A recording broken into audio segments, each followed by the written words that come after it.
Hey guys, welcome back to chapter 56. Right now, I'm kind of mad at Celestia. Like, I was on her side for when her first thought was get the elements on Max, but now I'm a little upset because Max can't understand any pony right now and can't perfectly write normally, apparently. Well, to him, it's probably normal, to the ponies, it's probably not.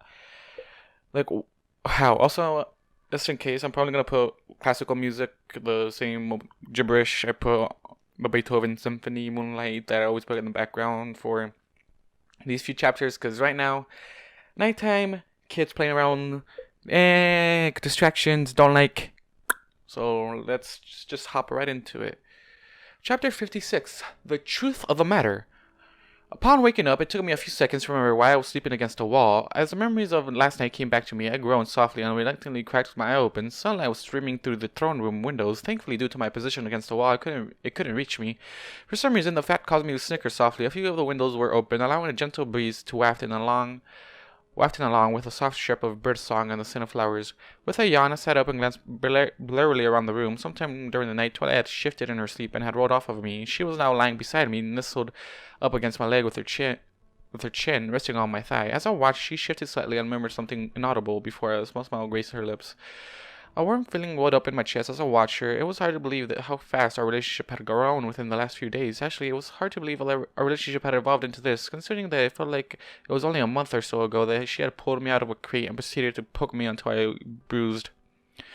Now, almost a year later, here we are. Reaching down, I gently scratched behind her ear, causing it to flick. After a few seconds, she hummed softly, her tail twitching back and forth. She snickered something before pushing up against my side.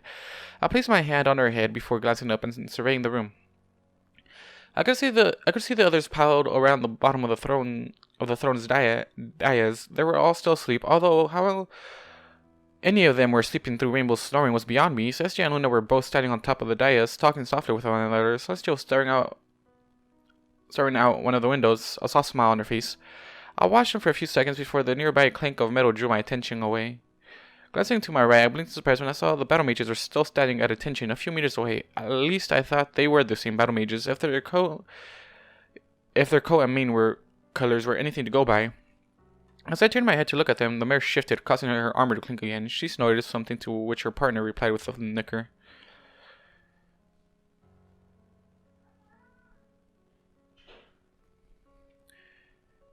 I frowned and returned my attention to Twilight, rubbing her head gently while trying my best to not wake her up in the process. I hope to figure out what's stopping us from understanding each other, I muttered softly to her. This is just like when I went to Chile, couldn't understand anybody. Really annoying. I flinched, rubbing my neck gingerly. I still sounded hoarse, like I was getting over a bad cold. It was weird hearing myself talk again. My own voice had become foreign to me after nearly a year of disuse. Can finally talk again, and there's no one to talk to, I grumbled before sighing softly. Twilight's ears twitched, and she shifted slightly against me, but remained asleep. It was about this time that my body decided to inform me that I had a very full bladder, and I was getting ready to release said payload. Reaching down, I lifted Twilight's head as gently as possible before slowly moving my leg out from under her. She stirred when I placed her chin on her foreleg, but only proceeded to curl up into a ball. Scooching away from her, I stood up and stretched, only to wince as my back cracked several times. Really missing my couch about now. I thought as I worked the kinks out of my limbs. Both battle angels looked at me as I stood. They eyed me curiously, but did nothing else. They did, however, follow me when I started towards the throne room doors with the intent to find a bathroom. The pair fell and stepped behind me as I walked, the clink of their armor echoing through the room. Glancing over my shoulder, I gave them a bemused look. I stopped walking and they paused as well, only to resume walking when I did. Great, I hope they don't follow me into the bathroom as well, I huffed in annoyance. I had no clue why Celestia had thought that I needed protection. I could still protect myself from most of the nobles. The lemons hadn't affected that. I just couldn't hear what they were saying now, which was fine because it's not like they had anything useful to say anyways. I had just reached the doors when a low snicker sound did behind me. Turning, I blinked in surprise when I saw Celestia walking towards me with Luna trailing behind. Upon reaching me, Celestia smiled softly before signing, "How are you feeling this morning?" Running the motions through my head, it took a few seconds for my tired mind to process what she had just said. When I finally understood, I smiled slightly better than I was last night, thanks. Man. I'm upset at her.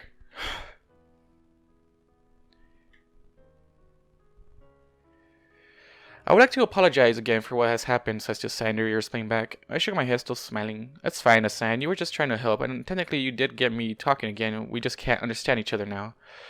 We'll figure out what's going on, I promise, Hestia signed. In the meantime, we can have Twilight try and teach you the language. I frowned at them, my brow furrowing. While that probably would be for the best, could I even make the noises required for the language?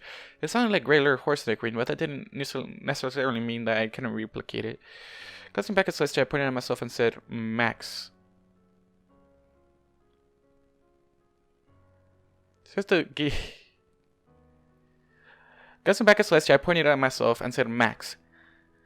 Celestia gave me a confused look until I repeated the gesture. Her eyes then lit up and she smiled. Lifting the hoof, she pressed it against her chest plate and said what I assumed was her name. It was a shrill nicker that ended in the click of the teeth. I tried to copy the noise, only for both of us to flinch when I failed completely. Even when Celestia repeated the noise several more times, I couldn't seem to get it right. A troubled look crossed the princess's faces. Luna stepped forward and placed a hoof on her own chest before saying, once again assuming her name, a low whiny followed by a snort. The snort I was able to do fairly well, but I failed at the whiny, that's bothering me. I'm gonna say Winnie for now. As Luna's wince clearly showed, both princesses exchanged worried looks. Learning their language might be harder than I thought, amused. Chewing on the inside of my cheek, maybe if I winced as my bladder suddenly reminded me that it wasn't in the mood for delays. Deciding that I could worry about the language barrier once my bladder was empty, I started to sign something to Celestia, only to once again as the pressure grew. With that, I turned and started to push the throne room doors open, only to pause when Celestia nickered. May I inquire as to where you are going? She asked behind her. Luna shot the back of Celestia's head an annoyed look before rolling her eyes. Luna shot the back of Celestia's head an annoyed look before rolling her eyes at me.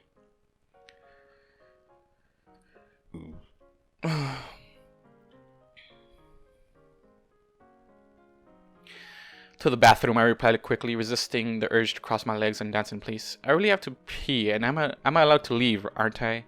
Of course, Celestia signed. Would you mind if I accompanied you?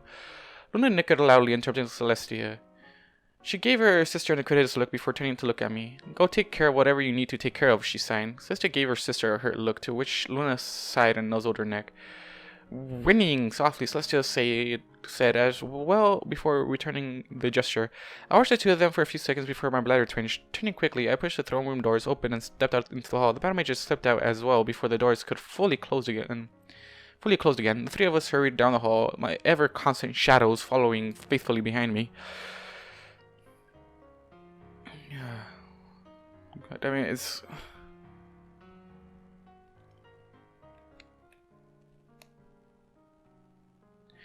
Thankfully, the battle mages didn't end up following me into the bathroom. They waited outside, positioned on the other side of the door, while I did my business. There were no candles in this one, so without anything to distract myself with, I was in and out fairly quick. As I exited the bathroom, I wiped my wet hands on my pants before glancing down at the pair. Is this going to be a common thing?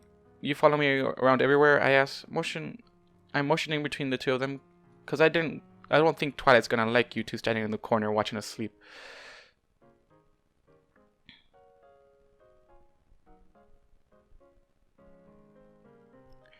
The mere battle mage cocked her head to the side before nickering. Alright, but if things get steamy, you ain't joining in, got it? I huffed, pointing a finger at her. What? Max, you don't understand them, you're just guessing what they're saying now. The battle mage flinched back as I pointed it at her before a glare crossed her face and she snorted. Taking a step forward, she nickered loudly, her eyes running. Well, I don't care how much you need it. It ain't happening, I shouted. Throwing my hands up in the air, I turned... Well, Max, what are you saying? I turned and headed off down the hall. There was a moment of silence before I could hear the battle mages whining in alarm. The sounds of hooves on marble filled the air as they scrambled to catch up with me. I couldn't help but smirk. They might not have known what I was saying, but it was still fun to mess with them. Okay, you're just messing around. Besides, it wasn't like I could do much else with them, given the language barrier. I could hear the battle mage grumbling beside me as we made our way back towards the throne room, while the stallion remained quiet. Yeah, you literally called her out for some nonsense. She's probably like, what? Bird song filled the air as I stepped through the archway, where dozens of birds on various colors flitted from tree to tree. Dew still covered the ground, glinting in the morning sunlight. Flowers dotted the ground, several patches of them waiting for the sun to rise higher in order to bloom. There was a family of rabbits beside the brook, washing themselves and enjoying life. Taking a deep breath, I smiled as a smell of morning filled my nostrils. I stepped off of the stepping stones and into the grass, wincing slightly as the cold dew got onto my toes. My sandals did a little to protect my feet. I moved quickly until I got into a patch of sunlight where the dew had already evaporated, and something's up with my headset. I moved further into the garden and enjoying the peace and quiet. In fact, it was too quiet. Glancing over my shoulder, I looked around for my guards. It took me a few seconds to find them. They were standing back by the archway, watching me from a distance. This seemed strange to me, but seeing as that was the only real entrance into the gardens, I figured that they were just picking a good spot to set up watch. Pushing the cards from my mind, I turned and wandered aimlessly through the gardens. Ready to leave? Jim Weaver's eyes narrowed as she watched the human disappear into the gardens. Yes, no need to stick around any longer. They will deal with him soon enough. Her partner glanced over at her, his face impassive. And what do we do with the princesses, he asked. You do realize that Princess Sparkle will have our heads for this, right? Jim Weaver snorted before turning and heading back into the castle's interior. You leave that to me. No, damn. Other assassins? Are you kidding me? Kidding me? I'm getting really pissed. You're gonna die. If Twilight's gonna go on a rampage if you kill him. Honestly, Twilight will go on straight up rampage. I had been wandering for a few minutes before I entered a small clearing surrounded by rose bushes. Stopping off at one of the bigger ones, I eyed a couple of the flowers curiously. They were white, yet had a deep crimson lining in the rims of the petals. Examining several of them, I picked a few of the larger ones and placed them gingerly in my pocket for later. Twilight might enjoy these. With that, I stepped through the bushes and into a small clearing. As I stepped into the empty clearing, I felt a light impact on my left shoulder, causing me to jump. Quickly glancing over, I blinked in surprise upon seeing a large bird perched upon my shoulder, eyeing me curiously. It was fire red and with bright orange feathers mixed in. Its tail feathers were long, dangling down by my waist. It shifted on my shoulders, being mindful of its talons. I stared at the bird with wide eyes, not believing what I was seeing. I knew that animals were genuinely more friendly here in Equestria, but I had never actually had a bird come up and perch upon me before, at least not without Fluttershy being present. And what do you want? I asked, keeping my voice soft. The bird chirped and cocked its head to the side, staring at me with a large red eye. It chirped again, making a long, low whistling noise before taking off. I winced, closing my eyes on reflex as its wings coughed the back of my head. Orange feathers fluttered around me as I gazed skyward, watching the strange bird fly off towards the castle. My shoulders suddenly felt cold for some reason. Watching the bird until it disappeared into the sky, I moved to head back towards the palace, only to freeze when I realized that the clearing wasn't as empty as I had first thought. There, standing in the shadows of the trees on the far side of this clearing, were 4 humans, 3 males, and a lanky female. They eyed me cautiously, the female hiding behind one of the males, a large fellow who had a really broad shoulders. They were all clad in plain brown clothing, some of the species tattered slightly. As I watched, the big guy took a tentative step forward, causing the female to trip and head behind one of the other males. He took another step and began to slowly back up, holding my arms up in an attempt to keep him calm. Well there, fella, I said softly. It's all good. I don't want your girl. I'll just be going, okay? I made to turn around, but stopped, and the male suddenly raised a hand and motioned towards me. Come, he grunted. What? I froze, my brain grinding to a halt as I tried to process what had happened. The human had just talked. But that doesn't make any sense. Humans can't speak. Humans aren't smart enough to speak. They are just mindless animals here. Ponies would have noticed if humans were intelligent, right? Ponies would have noticed. No, it can't be that stupid. No, it can't be that stupidly simple, can it? No pony has ever heard a human speak. No pony has ever heard a human speak. My eyes widened as my brain started to work again. They blasted me with the elements, I muttered, covering my mouth with my hand as I began to pace. The humans watched me, their heads moving back and forth. Ponies stop understanding me. I stop understanding them. I understand humans. It can't be, can it? Really? It's not. I glanced over at the large male whose brows are now furrowed, a look of confusion on his face. Come, he said again, the words sounding more like a question. He motioned with his hand, trying to get me to approach. I just stared at him. Come now, he said, putting more force into the words. They're intelligent, I muttered to myself. No, not really intelligent, but sapient. They can think. Why has nobody noticed this before? Have they always been this intelligent, or are they getting... I'm sorry if he was bothering you, sir, the guard said, levitating the struggling human behind him. He got out of his canoe and pulled a runner on me when I wasn't looking. Managed to get the lock open and everything, I swear. I've never had this issue before. Those locks were designed to be human-proof, but somehow they've recently managed to figure out how to open them from the inside. Smarter, I breathed, staring at the humans with wide eyes. Oh, this is either really good or really bad. Come, the large male huffed, taking a step closer to me. Come see now. Come and see. The female chirped, poking her head out from behind her human shield. See now. Yes, follow. One of the other males said, nodding his head, come now. Oh man, I know a couple of ponies are gonna want to hear about this, I said to myself. Twilight was going to have a fit when she found out. Equestria too. I just had to get back and tell them. This was big, really big. I turned to head back to the castle, but the large human moved to block my path. Oh, I thought the guard was actually there, but it's just Just a reminiscing. Okay. No, no, go. Come, he said, pushing me forward into the clearing. I staggered slightly, almost falling before I managed to get my feet beneath me.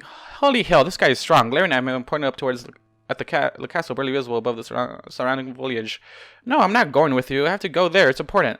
No, not there. Come, he grunted, baring his teeth. No, I have to go there, I repeated, pointing at the castle again. I need to talk to... Apparently, having grown tired of my unwillingness to follow, the large human decided to take matters into his own hands. Grabbing me by the scruff of my shirt, he then picked me up and flung me over his shoulder. Come, he said before stalking off into the trees in the opposite direction of the castle. How about no? I growled, starting to struggle. I tried to push myself off of him, but he smacked the back of my head. I immediately went limp, stars exploded in front of my eyes as a loud ringing filled my ears. Dazed, I could only hang there as the humans headed off into the gardens, moving further and further away from the palace.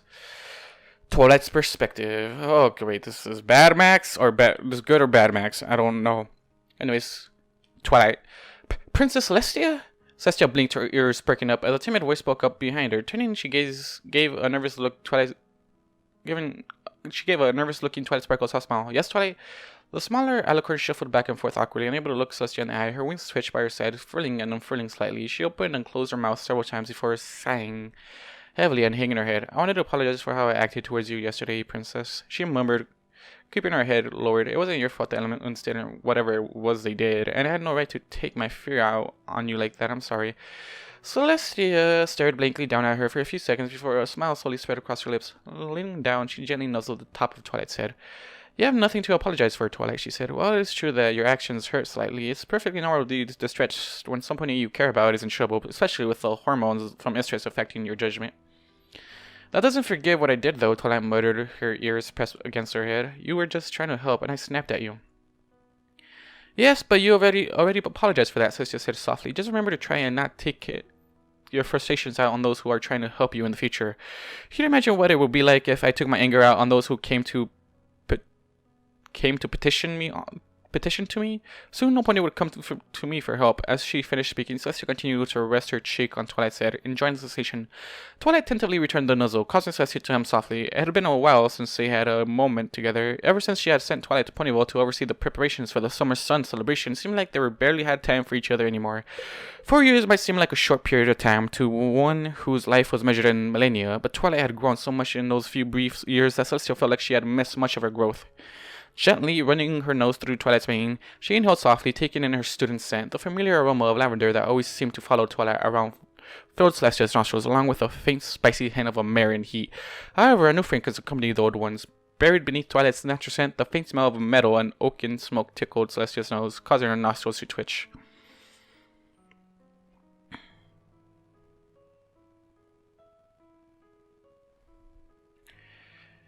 It took her a few seconds to place the smell, but when she did, her smell faded. It belonged to Max. She hadn't realized how artificial his scent was, so similar to the well-oiled machines the Griffins occasionally like to brag about. Nothing at all like the nature-like aromas the ponies gave off. Her mind wandering to the strange human, she pulled back from Twilight slowly, a small frown flitting across her face. A frown that Twilight noticed almost immediately. Princess, she began before trailing off, the uncertainty clear in her voice. Celestia blinked, giving her head a small shake before looking down at Twilight. She smiled softly, melancholy look in her eyes. I realize that you might not be too eager to have my assistance again, especially after what has happened, she said. But I promise you, we're going to fix this one way or another. Even if I have to spend months teaching Max our language myself, I will help fix the damage I have caused. As Celestia finished speaking, Twilight remained silent, staring up at her with an unreadable look on her face. After a few seconds, Celestia's ears splayed back, and her smile faded. There's no damage to fix, Twilight said, suddenly surprising Celestia. After calming down and sleeping on it, I realized that the elements did what you intended them to do. They removed the chaos magic from within Max, and he is now able to talk again. But he can't understand us, nor we him, Celestia said quietly. When we first met, we couldn't understand one another easily, Twilight countered, a small smile slowly spreading across her muzzle. It took him forever to write out what he wanted to say, and he couldn't talk for long before his hand would cramp up because of this. I taught him hoof language. It took him a few weeks to get the basics, but within 2 months we were able to communicate almost flawlessly. Now we once again find that we can't understand one another easily, she continued, her smile growing. So that means that I just have to teach him all over again. Yeah! Both alicorns jumped at the loud shout that echoed around the room. They both watched wide-eyed as Rainbow fluttered down between them, a confident smirk on her face. What do you mean? Also, I'm pretty sure he's about to get freaking killed. Wait, no, you got doubted by the humans. Never mind. I wonder where the humans are taking him. Where are the humans taking the oblivious king? That is the greatest question right now. We've got this in the bag, she crowed, jabbing at the air with her hooves. The big guy was able to figure that weird clapping language of his in 2 months. We'll have him speaking normally in under 1. How do you mean? What do you mean speaking normally? Because like Max understood you guys in English. He just spoke normal English, but now he can't even understand because you are just literally making animal noises, which to him is basically what you should have been sounding like his first trip here, but you wasn't. Celestia and Twilight glanced at one another before returning their attention to Rainbow. It's not that simple, Rainbow, Twilight said, biting her lip. Hoof language is a lot easier to learn than Equestrian. For hoof language, you only have to learn a select few key phrases in order to start making sentences. For Equestrian, you have to learn sentence structure, words, grammar, and syntax. Rainbow scoffed, waving her hoof dismissively. There you go, making it all egg-heady again. Not to mention, Luna interrupted, walking up to stand next to your sister, a grim look on her face, that he might not be able to replicate the noise necessary to speak our language. What do you mean? Twilight asked, her ears playing backwards. Earlier, before you were awake, we tried a simple experiment, Luna explained. Or, I should say, Max tried it. He said, well, we assumed to be his name, and Celestia did so as well. However, when Max tried to copy her, he was unable to make the noises necessary to pronounce her name. The closest he got was something that sounded like Kellum. This might make things difficult, Twilight hummed. She rubbed her chin, a troubled look crossing her face. If his vocal cords aren't able to, she showed off, her eyes darting back and forth as her brow furrowed. Silence followed the group for a moment before Rarity cleared her throat. Not to interrupt the conversation, she says softly, but where is Max exactly? Hey, yeah, Rainbow said, pricking up. She glanced around the room as if just noticing the lack of the human. He's not here, and Twilight's not freaking out. Hey, Twilight cried at the same time Celestia began to speak. He went to the bathroom some time ago, she said. I dare say he might be freshening up after the events of last night. Not to worry, though. His guards went with him. Yeah, those guards. Yeah, but don't trust them. Don't trust those guards. Just as she finished speaking, the throne room door swung open and a single battle mage entered. Glancing around, she looked around before spotting Celestia and hurrying. As the battle mage drew nearer, Celestia perked up, her eyes widened. Sergeant Gemweaver, what are you doing here instead of guarding? Are these guards new, Celestia? This is my question.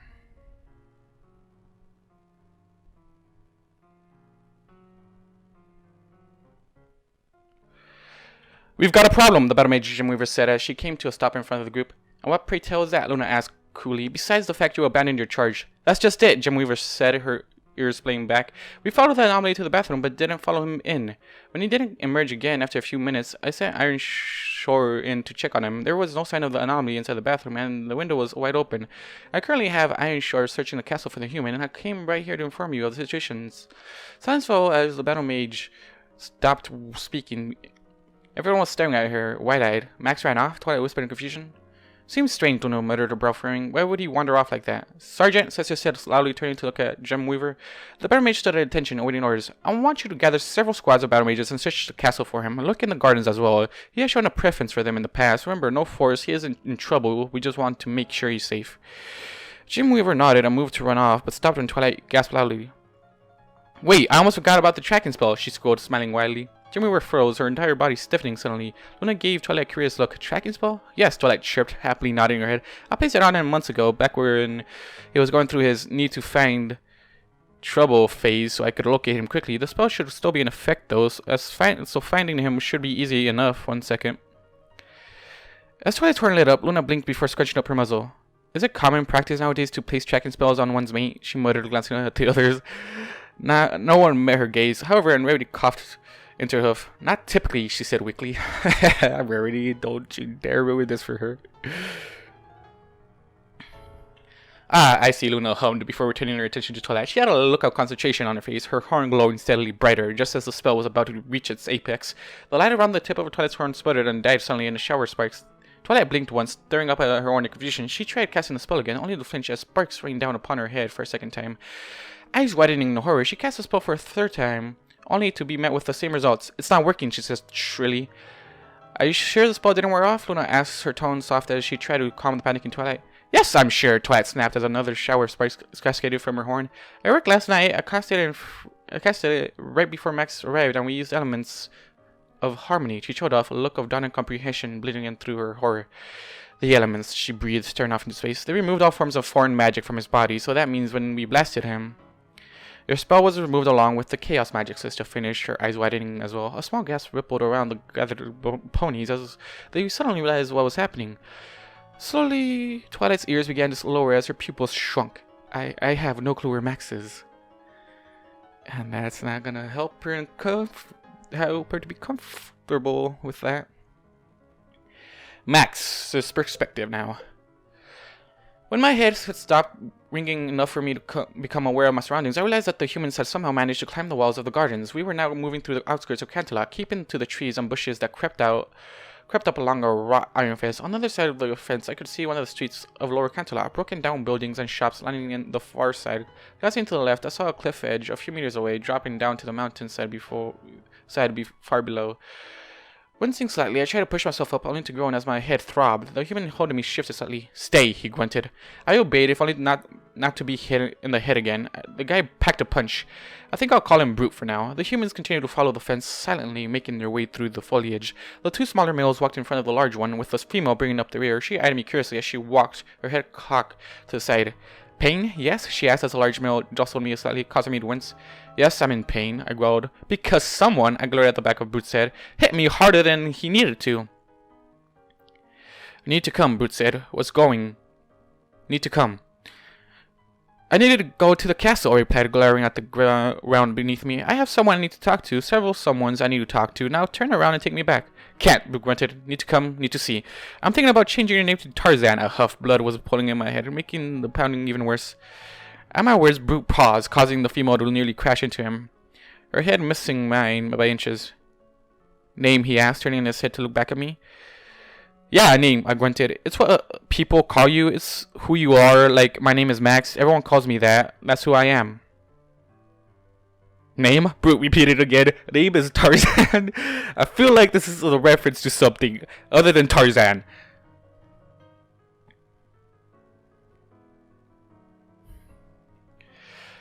I blinked before struggling to turn and look him in the eye. What? No. What? No. What? No, your name isn't really Tarzan. I was just thinking about calling you it, like a nickname. Name is Tarzan, Brute said firmly before beginning to walk again. I don't believe this, I groaned as I fell back across his back. After a few seconds, I glanced up at the female. That means that you must be Jane, I snarked, rolling my eyes. She blinked up at me before tilting her head to the other side. Jane? Name is Jane? No, I showed off with a girl and my head dropping again. Never mind. Name is Jane, she chirped happily. Fuck my life. Bad situation, Max. Bad situation here. They continued walking for a few more minutes before I felt Brute, or the newly christened Tarzan, come to a halt. Pushing myself up, I glanced around to see why we had stopped. A large wall loomed in front of us, standing nearly 12 feet high. It was made out of uneven bricks, some of which jutted out at random intervals. The humans were staring up at it with blank looks on their faces. Glancing at Tarzan, I tapped him on the top of the head. Well, it appears we can't go any further, so... Can you let me down now? He remained silent, cocking his head to his head as he continued to stare at the wall. I tapped on his head again. Hey, you in there? Can you let me down? I yelped in surprise, clinging to Tarzan as he suddenly jumped into the air, latching onto the uneven bricks. He began to climb up the hall one-handed, the other one holding me in place. From my position on his back, I could watch as the others did the same, clawing their way up the rough, uneven surface of the wall as easily as one would scale a rock-climbing wall. Okay, I don't like this, I said as they continued to climb. The ground's getting kind of far away, and I really don't like this. Is this really necessary? Put me down! Reaching the top of the wall, Tarzan lifted himself up and swung his legs around until he was sitting on top of it. With a grunt, he pulled me from his shoulder and, holding me by the back of my shirt, dangled me down the side of the wall. I struggled, flailing about as I hung in midair. Put me down! Put me down! Put me the fuck! Ugh! My stomach rose to my stomach as Tarzan suddenly released his hold on me, dropping me over a half-dozen feet to the ground below. I crumbled immediately upon hitting the ground, rolling several times before I collapsed in a heap of the wet grass. With a groan, I rolled onto my back just as a soft thump came from my right. A few seconds later, a face filled my vision as Tarzan stared down at me with a blank look on his face. "Why the fuck did you do that?" I asked, glaring up at him. "What possibly possessed you to drop me on my ass like that?" He blinked several times before tilting his head to the side. "Told to." Boy. I glared at him for a few more seconds before closing my eyes and sighing explosively. Pushing myself up into a seated position, I glanced around the area I suddenly found myself in. The enclosure was quiet, the faint sound of birdsong off in the distance, the only sound. The grass was long, nearly coming up to my chest as I sat there. Cherry trees, all of which were in bloom, lined a dirt pathway which ran through the grass a few meters away. A white bench rested beside the path, the paint beginning to chip in the corner where two walls met. A large pond glinted in the sunlight, dozens of lily pads and covering its surface. As I got to my feet, the other three humans dropped from the top of the wall, landing cat-like in the grass. "Where are we?" I asked, nobody in particular, as I adjusted my ponytail.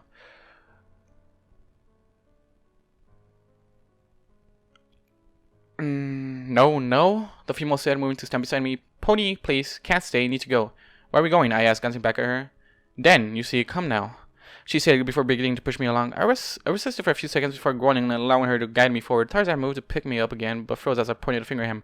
"No," I said, glaring at him. "Don't touch me." He bared his teeth but backed off. We had been walking for a few minutes when I suddenly caught sight of an estate through the trees. It was a tall, white building, nearly 5 stories high. It didn't appear to be our destination, as it was still off in the distance, and we weren't heading towards it. I was being led around the building towards the far wall of the fence. As we walked, I kept casting glances at the other humans. They still had some blank look all Equestrian humans wore. That much hadn't changed. However, their eyes seemed to gleam more, darting back and forth as they took in as much detail as possible. One of the smaller males kept glancing over his shoulder as if checking to make sure we weren't being followed. Or it could have been to make sure no predators were sneaking up from behind. I thought, reminding myself that these creatures were more akin to animals than I was at the moment. But then that raised the question of when they started to get smarter. I paused for a second, my brow furrowing, before I continued walking. They were getting smarter, right? It wasn't like they had been intelligent all along, right?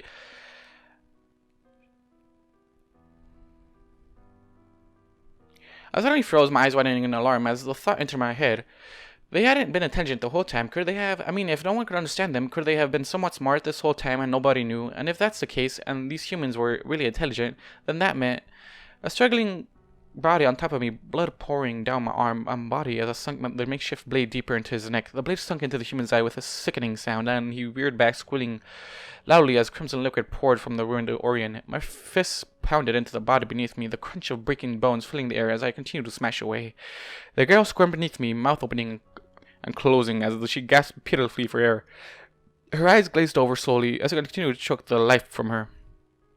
Oh, shoot. "Max, I forgot you've been through some crazy shit." Never reread that chapter, so I hate that. Gagging, I barely managed to get to a nearby bush in time before I avoided my stomach's contents, having had nothing to eat since the morning before. I dry heaved a couple of times before spewing a thick, disgusting bile into the green foliage. I tried to calm myself, but another flashback of my time in the fighting pit caused me to retch again. More bile flying into the bush. Breathing heavily, I raised a shaky hand and wiped my lips clean. I closed my eyes, trying desperately to forget the feeling of skin tearing and bone breaking. It had been bad enough dealing with those memories, believing that the humans I had killed in the mindset of an animal. But if they had actually been intelligent at the time... I wished again, more bile dribbling from my lips. A chirp came from my left, and I felt a hand placed on my shoulder. Glancing around, I saw the female human, Jane, giving me what appeared to be a concerned look. "Pain, yes?" she asked. "Yes," I groaned, resting in a crouch with my hands on my knees. After a few seconds, I said and shook my head. "Well, no, I mean, it's complicated." "Pain, no?" she asked, cocking her head to the side. "Hurt, yes?" Staring at the ground, I shook my head before tapping. "Pain here," I said before shaking my head. "But I'm not hurt. I have some bad memories I would like to forget. Just give me a second." "Bad ghost," she said. Sadly, while nodding her head, she placed a hand on my cheek, stroking it gently. "More like race," I grunted, taking a deep breath. I spat into the bush before straightening up. My arms are shaky, my legs are jittery, and really needed Twilight at the moment. Looking over at the female, I swallowed thickly, wincing at the horrible acid taste in my mouth, before asking, "Is there any way I could convince you to take me back to the palace?" At her confused look, I pointed back the way we came. "No," she said, shaking her head. She pointed at the direction we were headed. "Den." I figured as much, I groaned. And if I refuse to go? Tarzan suddenly shifted behind me, pulling his lips back in a silent snarl. Why do they want Max? This is the thing.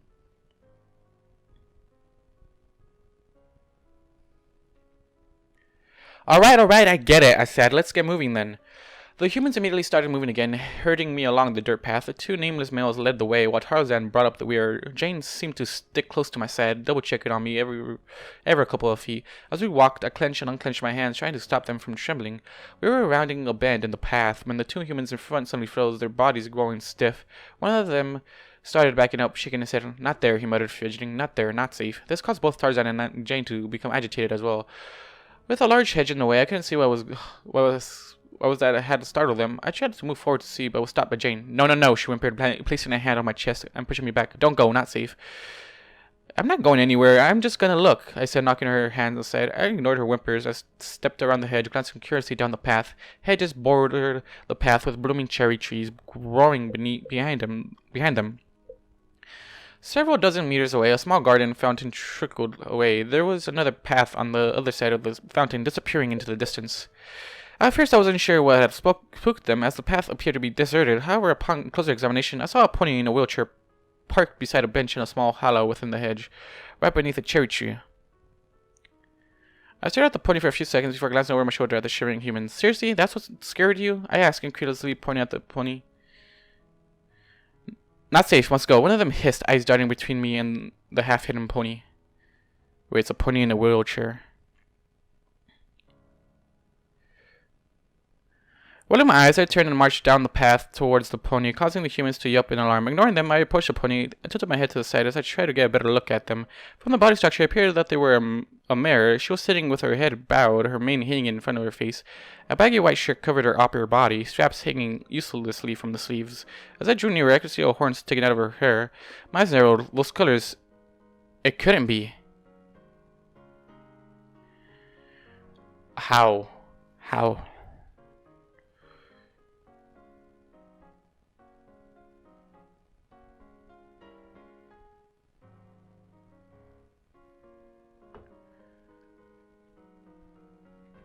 Lyra? I asked, aloud. At the sound of my voice, the mare's ears perked up, and she raised her head. A familiar, if somewhat unfriendly, pair of golden eyes stared back at me, the mismatched pupils shrinking slightly. Seeing that I had been correct, I laughed softly to myself as I straightened up.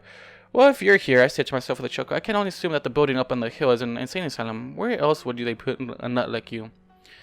Mental hospital, she said, her expression blank, her eyes glazed over slightly as she looked up with a small frown.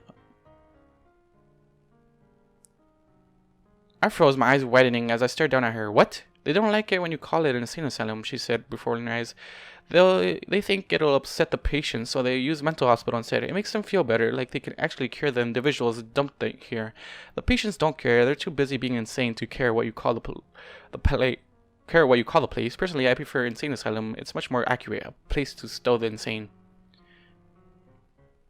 I continued to stare down at her, mouth opening and closing wordlessly as I tried to process what I was hearing. Lyra just watched me, a bemused look on her face. Eventually, I found my voice. You can understand me? I practically shouted.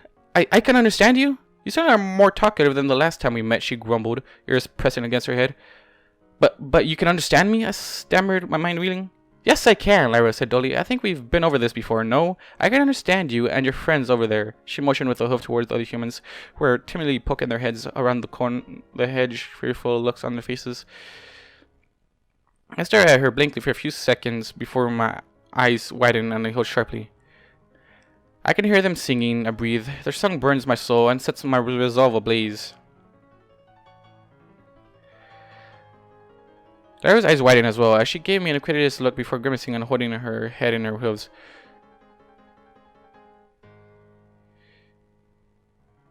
Oh dear, Celestia, she groaned. You're just now getting that? We're all doomed! Okay, Lyra, what's going on? Because, you know, Oblivious King over here has that nickname for a reason.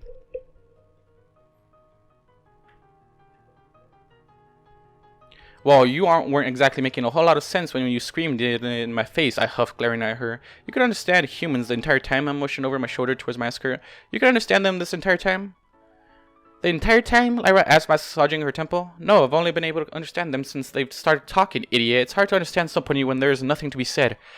Since they've started talking, I repeated, my brow furrowing. Does that mean that they weren't originally intelligent creatures? Lyra nodded. Yes, they used to be much more quiet. However, they're becoming a lot more talkative when it first started. They only knew a few words. You have no idea how aggravating it is to listen to a human chirp grass for 8 hours straight. She groaned, rubbing her temples again. Grass, grass, grass, grass, grass. So you know that humans were intelligent? I asked. Or were becoming intelligent, I added a few seconds later. So it would seem, Lyra growled, covering an eye with her hoof and leaning on the arm of her wheelchair. Why didn't you tell anyone, then? I asked, throwing my hands up in frustration. Lyra's head snapped up, and she gaped at me for a few seconds before her expression morphed into a snarl. You think I haven't? She hissed. You think I've been mute about this whole thing? How about the buck do you think I ended up here? She motioned around her, pointing up towards the building, just barely visible through the foliage of the trees. Of course I told ponies, you twit. I told them, and I told them, and I told them until I was blue in the face, and their only response was to roll their eyes and laugh. Oh, there goes human-obsessed Lyra again, ranting away about the impossible. Bon broke up with me because of my obsession, and despite all of that, I continued to try and get ponies to listen, and they ended up locking me up and trying to help me with my mental issues.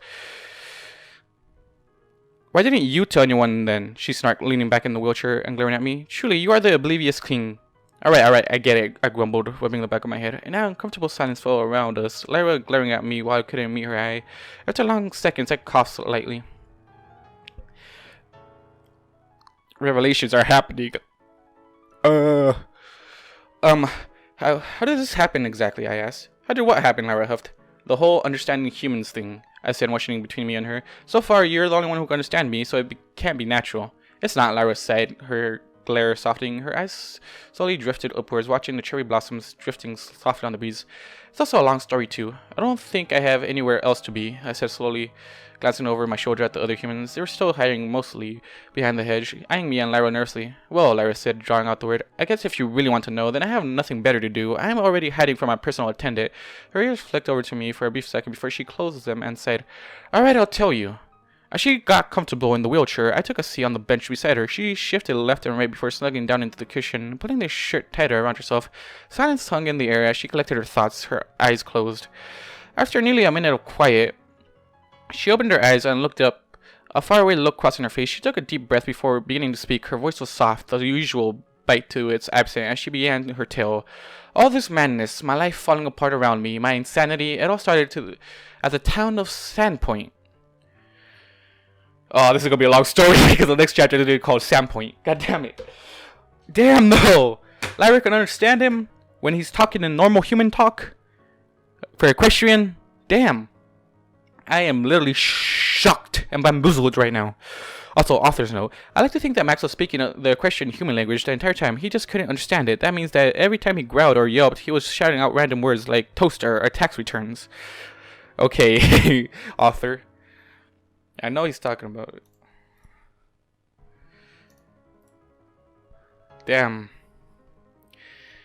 Oh, God bless it. Anyways, guys, thank you all for watching, listening to doing whatever the heck you guys do, and I'll see you guys in the next video. Goodbye. 100,000 stories have filled my head as I look for the answers in what I've read.